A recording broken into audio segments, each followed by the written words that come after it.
Welcome to the 35th episode of the MC Knitting Adventures podcast. My name's Colleen. And my name is May. Welcome to the returning viewers, and for those of you watching us for the first time, glad you could be here. Today's adventure takes us to Peterborough, Ontario, and we're really excited to share that with you. But before we begin talking about our adventure, Colleen will talk about what I am wearing. Yes, and it is what May is wearing. So it's also one of my finished objects. So this is a cowl that actually kind of started this whole thing, because I had found this pattern. I was watching the Bakery Bears and they were talking about this cowl. It is the Anguli cowl. There's the picture by Hilary Smith Callis. And it involves taking two colors and then making the stripes. And I thought, I was wondering if self-striping yarn would work and how it would work. So the yarn that I used for this... These are my favorite, by the way. Oh, good. Well, they suit you so nicely. The yarn is the Perfect Pair. And that's by Loops&Threads, and it is, it has got acrylic and bamboo and polyester.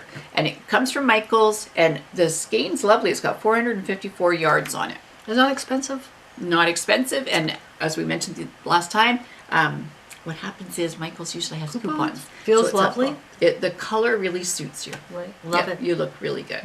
Very so gorgeous. that is a finished object, as well as what May is wearing. And next we're going to talk about finished objects. My second finished object is a toy. Because this is your first, right? Because that's my first. So this is a ball that you can knit.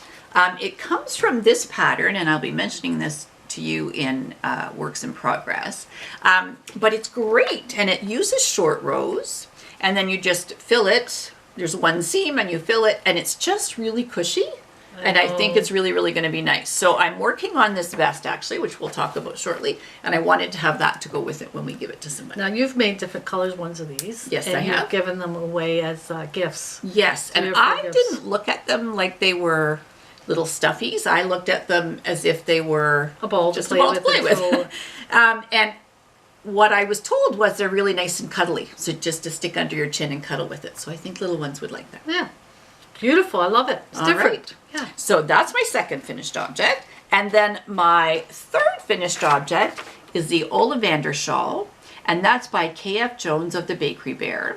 And I have to tell you, I have had this yarn probably for 2 or 3 years.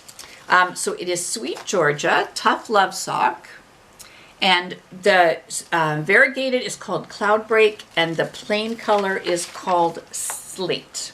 Yes, Slate. So I love the colors of this. This is... Wow, this is gorgeous. There we go. So it's long, but I'm really happy with it. It blocked out nicely. It's very light. If you could, it's not heavy like the other one was cotton. Yeah. Very light, and the colors are light. Exactly. And beautiful. I like this detail at the end. It's not quite a rib, but it finishes it off really nicely. So I'm really happy with that. Oh my gosh, it's gorgeous. I love the colors. Yeah, I'm really thrilled with it. So is this a sorry to interrupt, but is that a self-striping yarn that you did, or you had to do? No, that's a variegated yarn. Oh. Wow, that turned out quite nice. It really came out nicely. I'm really thrilled. Wow. So I have been trying to work through my stash, and so this was yarn that was already caked up, and I thought, okay, I'm going to figure out something to work with it, and I'm really happy with this. Yeah. Because I like that you're using through your stash. We're going through your stash because that's a good thing. And it's going to take me a while, but it's a good thing. So we should videotape the bases of all your yarn one day. That would be interesting. Oh, we could. Yeah. And yet we won't. That's my finished objects, and next we're going to talk about May's finished objects.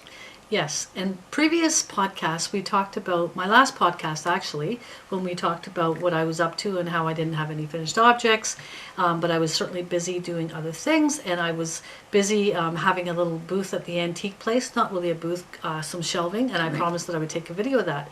So I went over the other day to where I have my stuff, and I went through the place where I have it, so I thought I'd share that video with you now, and I'll put that in there right now, and we can talk through it as we go. Okay, perfect. Sounds good.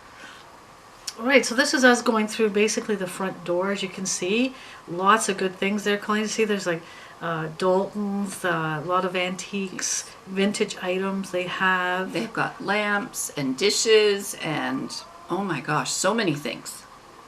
People display them quite nicely too, don't they? They do. They, you know, they have a lot of globes. I had a lot of globes. There's a whole story behind that. Right. A lot of china, a lot of plates. Now this place has all different kinds of vendors. Is that how it works? Yes, they have, I don't know how many vendors, but you each get a little area and you pay for your area. Some of them, you see the black tape on the floor there? Okay. Then that person would have that specific area. Okay. But when I asked for a little bit more space, they only had available was the shelving for that. So there's a fellow there. He's just one of the workers or one of the people that have a store there. He's working hard, that's for sure. Yeah. But look at all the kind of neat, I mean, a lot of the stuff is a lot of the things that our parents had, and you know, the vintage items that we probably, I can look and see some of the stuff that we donated to the Goodwill and donated to different places. That's for sure. But you know, they have some unique little items, and it brings back a lot of great memories. But you can see how big this place is. Lots and lots of vendors. And my little shelving, of course, has to be at the very, very back. So I don't know how much business I'm going to get, but it's kind of fun. You know, it's kind of a fun little project. So where are you finding some of the things that you have to display? Well, I find some of the things on auctions. I go online auctions. I will go to like secondhand stores. Right. I will go to anywhere I can find like garage sales. Right. You know, maybe things around the house, that type of thing. And if I have something lighter, my plan is to put it on Etsy. If it's a lighter type thing, maybe get a store for Etsy. So do you have an Etsy store yet, or not quite yet? I don't have an Etsy store yet, but I'll be planning on that, and hopefully by my next first or second podcast here that we have coming up, the 36th, 37th podcast, I'm hoping that I can show you or talk to you about my our little Etsy store if you want to contribute. That would be great. I'd love that. Yeah. I have a friend that in the store, she does, this isn't her booth exactly, but she does sell a lot of the vintage lamps. And she's the one that actually told me about, I think hers is the one to the left there. She's actually the one that told me about this. And it's not too far from our house. Like it's only, we can walk and it's 5 minutes from our house. So as you can see, it's quite large. Interesting, eh? What the things that they have. Unbelievable. And now we're getting close to the back of the store, which is one of my shelving units. I'll show you where that is. We're coming up to it. You see Mickey and Minnie there, which is kind of cool. And my shelf is the one back at the back, and I'll get some close-ups of that one. And you can see I have plates. I don't really have a lot of things right now. I have a lot of Royal Dalton things that I've found. I've sold a couple of things. I've sold a lamp already that's not there. I'm drawn to the old vintage kind of toys and that type of thing. Not so much the china and that. And another thing that sells very well at this type of thing is Pyrex dishes. Oh my goodness. Yes. So there you go. Good. Anyway, that's the video. As you can see the things there, and hopefully I can show you more things as we go along if you're interested in see what kind of things I sell. I did go on auction the other day and I bought some G.I. Joes, and I also bought a little lamp, Dr. Seuss lamp, so I'm planning on selling. So I'll let you know how that goes. But I love it. It's interesting and keeps me busy. Good. Well, those aren't quite finished objects. And next we're going to talk about works in progress. My first work in progress is the little vest that goes with the toy kind of beach ball kind of thing. It's a Mary Maxim pattern and I love it. So I have the front complete. So I'm going to have you hold. Did this come as a kit? It did come as a kit. Because Mary Maxim, I know that they sell a lot of kits. Right. It's so cute. So it's got a cable up the front. And then it's a nice little V-necked vest. And it'll go great with that. Isn't that cute? It'll be go really, really nice. Yeah, different. Yes, so I've got that much done. And then I'm working on the back. It kind of all rolls up. So I'm definitely going to have to block it. I think I'm doing the 12-month size. So it looks kind of tiny. But I think it will be really, really nice. Yeah, but usually 12 months. Usually a 3-month can wear it and all that. And this will block. It'll block. I'm going to have to steam block it because it's acrylic. But I love this yarn because it's called Trendy Baby. And what it says that it is antibacterial and anti-pill. So that's what you want to have when you're working for stuff for little babies. Oh, I didn't realize that. Yeah, so I'm really, really happy with it. It's lovely yarn to work with. It's really, really nice. So I can hardly wait to see how that That'll be looks when cute. it's all done. So that's the first one. I'm going to hand that off to you. And next, oh my goodness. I like being the assistant. You do, good. The next is a pair of socks. Oh my goodness. Oh, lovely. It's all about socks. So I managed 2 at a time, I see. 2 at a time, which I like because, as I said, there's a part of the time when you're doing 2 at a time that you think, oh my gosh, this is never going to get done. And then it gradually grows. But what I really like is I'm the kind of person who counts rows. So if I'm doing them 1 at a time, I have to go, okay, 1 row. 2 rows, so that I end up with 2 socks that are the same length. But this way I'm just working them around and I don't have to worry, but I just can keep measuring until I get the length that I want. And you do like doing 2 at a time? I do. I really, really do. It's tricky nice. to start with, but it gets going. That is that Katy loose sock pattern by Dragonpine Designs. And I have shown this so many times, people are probably thinking, no more. But if You've done a lot of sock patterns, though. You've done a lot of. You keep going back to that particular one because I think you really like it. I think it's because I've started making it for the kids. And they like them. And they like them, and I know that they fit them. But if anyone out there watching has a sock pattern that has a ribbed leg or a rib detail, and that isn't this one, let me know, comment down below, and then I'll give something else a try. Okay. Okay, because I think that's part of the reason why it fits like you so well. say, the kids aren't kids, they're grown men. I know. I call them kids. So I do call I. them our boys. Like, I don't know. It's kind of silly when they're, older and taller and what's going on. Okay, so my last work in progress is this amazing funny thing, but it's beautiful. And this is called the Moondust. And that's just a picture of it because it is a paid for pattern. And once again, Kay F Jones of the Bakery Bears. So I'm going to hold this up to you because I'm getting close to being done. So the way that this works, sorry about the needles because it's going to make noise. It's going to come behind you. Okay. And then it wraps this way. And then this, you're going to be, did I catch your? No, it's so okay. sorry. And then this is going to come this way and then there's going to be a button. Well, this is different. Yes. So it's really cool because it will sit nicely under a coat and it will keep you warm. I kind of like it. Good. I'm glad 'cause it looks really nice Yeah. on you. So my trick is to find the right button for it. I'm using Charisma Tweed. And it is, once again, a loops and thread yarn. It's from, that I got at Michael's. And it is lovely and squishy. And I think it will be It is nice. very warm. I'm very warm because Sorry, it is I'm wrapping you up. It is warm outside even with this Yes. on, but even when I have that on, I'm like Yes. a little warm. So if Oh, you see me dear. turning red, that's why. It's 'cause So sorry. I just want to go back and mention the socks. So, because I didn't mention the yarn. So this is Bernat Socks. And it's acrylic and nylon. So easy to wash. That's why it's for the kids. I'm getting Right. ahead of time. Because last Christmas? not for Christmas, for birthdays. Oh, okay. But what's happened is I got caught because we've got 2 people that have May birthdays. And I know May's far away.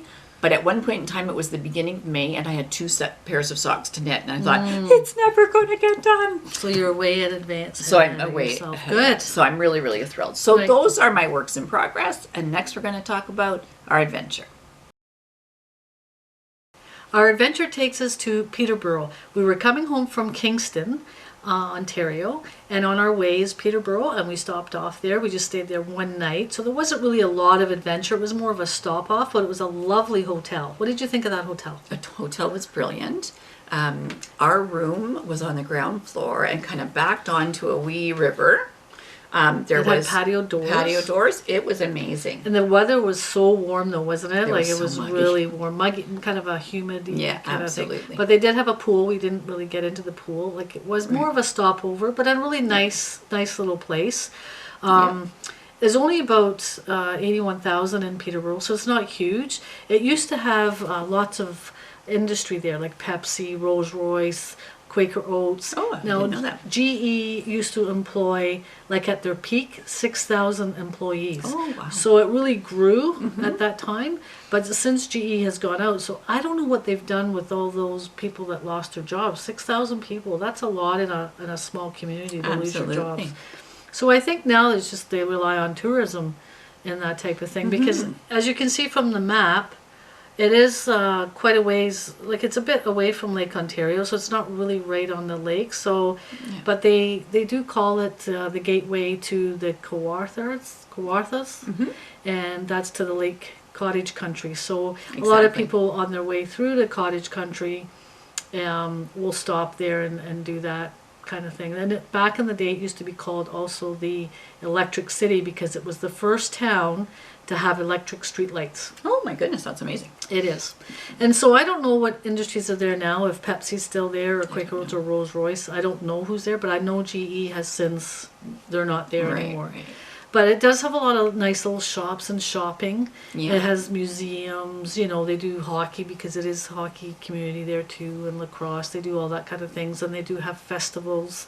You're right, because when we were there, they were just getting ready to have a music festival. Oh, were they? Yeah, they were getting ready to do that, so they were just kind of getting all the banners organized and doing that. We kind of drove down because we went to downtown, which was where the yarn store was that we went to. And the yarn store was, what I remember, was lovely there. It was great. And there was other little shops that we spent a lot of time looking in there. It was great too. Yeah. So yeah, it's a nice little place. But I say not a lot of adventure because it was on the way home from our 1,000 Island trip. But I'm glad we stopped there, and I would certainly go back there again. Absolutely. So Colleen, you can talk a little bit more about the store that we. I absolutely will do. So the store is called Needles in the Hay, and the owner is Deanna Gutman. And she was lovely. We got to meet her. We had a nice chat with her. She's owned it for 3 years. She's got it set up really nicely. Like there's yarn all the way up the walls. There's lots of good samples in there.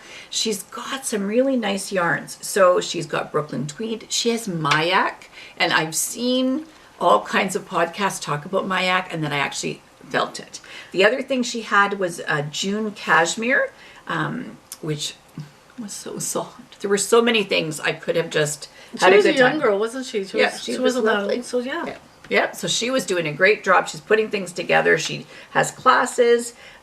She does online, and they had designed a gradient set called Gobsmacked just for their store for the Lakeside Yarn Crawl, I think is what it was called. She had Mojave, which is a plant-based yarn, which I felt, and sometimes that can be kind of harsh, but it was soft, so they were working at making like short sleeves or tank kind of sweaters for the heat, which is when it was there. So many things to see. It was a nice little store. Felt good in there. She was very friendly. Exactly. Welcoming. Yeah. So and thank we had you. a great time. So it was really, really good. I would go back there. Yeah. Absolutely.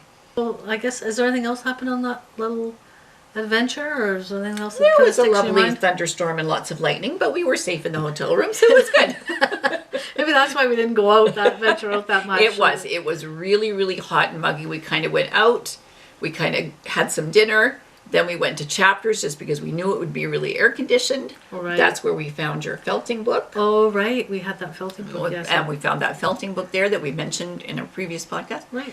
And it was a good time. We won't mention felting ever again. Well, we might in souvenirs just a little bit. There's still time. Yeah. It could be another chance. Okay, well, that was our adventure, and Next, we're going to talk about souvenirs. Before we talk about souvenirs, I just want to mention a retirement gift that I received recently. And oh my gosh, how special. So open the box. So good friends, Lori and Paula. We went over to their house. We had a nice meal with them. And then out came this box. So the first thing that I opened in the box was this yarn bowl. my goodness. And it is beautiful. Oh my goodness. It's got these holes for the yarn to come through? You can either put yarn through it or just the knitting needles through. Wow. There isn't a part at the top to take care of it. So it's up to you. It depends on how you're going to do. It would help you keep two different yarn colors separated, but you would have to take that bowl with you wherever you went. It's beautiful, though. I'm so pleased with it. It is beautiful. They're so thoughtful, aren't they? They Absolutely. Do that? Wow. Especially since they know that you love knitting so much. Exactly. So nice. That's kind of my happy place, And that's for and sure. Came with a mug? So, well, no, I didn't know there was a mug. So what happened was, I went, oh, thank you so much. I was really thrilled. I was so excited. And so I started to pack up, and they went, no. I went, what do you mean? No. They said, there's something else in there. And I thought, oh my goodness, like the bowl was great. You didn't have to do anything more. But this is where life gets amazing, because there is the mug that goes with it. So you can knit and have a cup of tea, but you don't drink tea, but you do drink lemon and hot water. I love, and especially in the winter.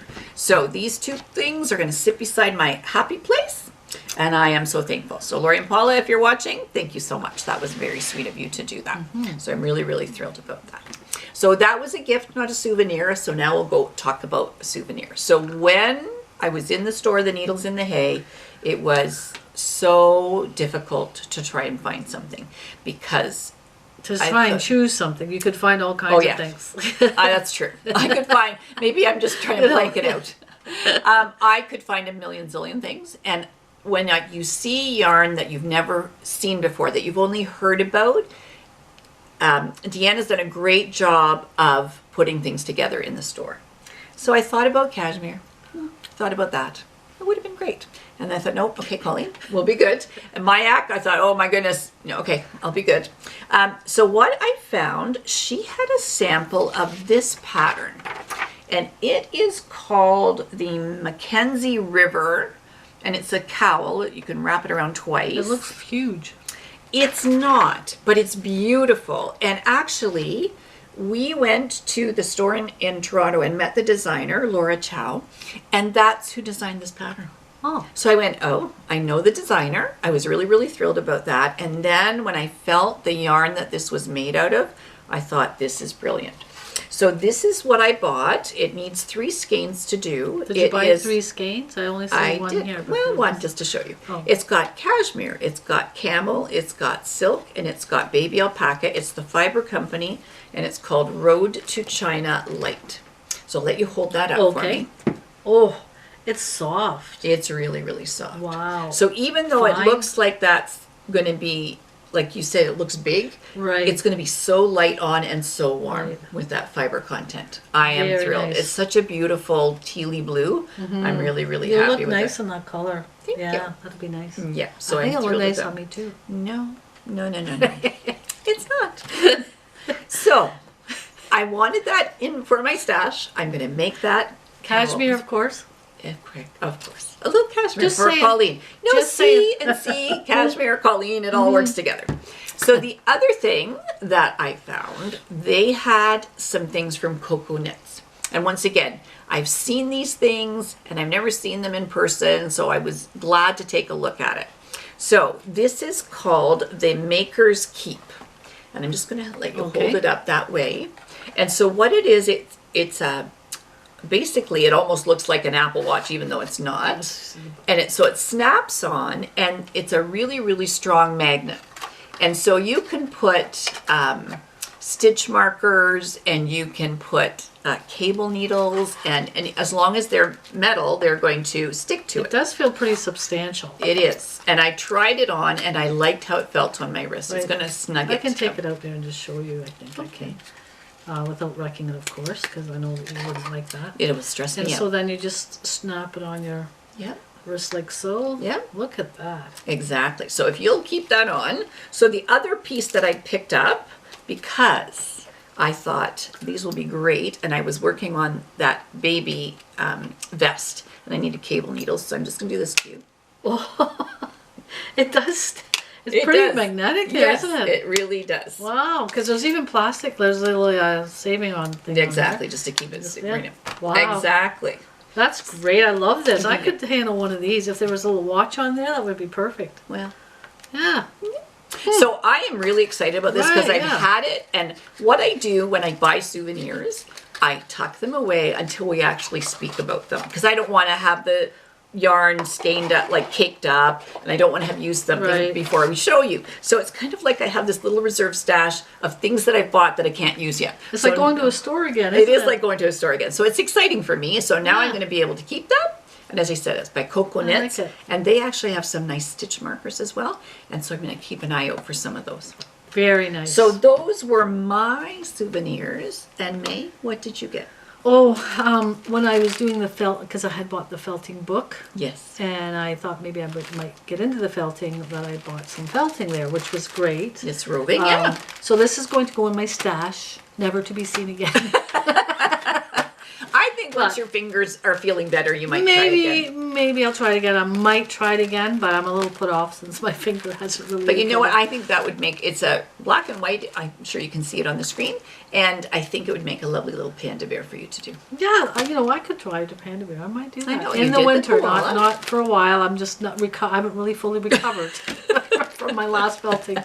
But we'll see how that goes. Exactly. So we had a great time visiting Needles in the Hay in Peterborough. It was quite a nice adventure. It's always neat going to these different hotels and seeing what's there and going to the different little towns.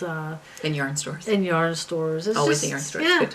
Yeah, it's really cool. So we had a great time. Anyway, yeah, it's great to share it with all of you. So Exactly. So we're so glad that you spend this time with us. Please comment down below. Let us know if there's something else you'd like to see. And if you've got that sock pattern that's going to let me change it up a bit, that would be great too. We really appreciate that you hang out with us. And please subscribe. Give us a like. It would be great. And until next time. You take care.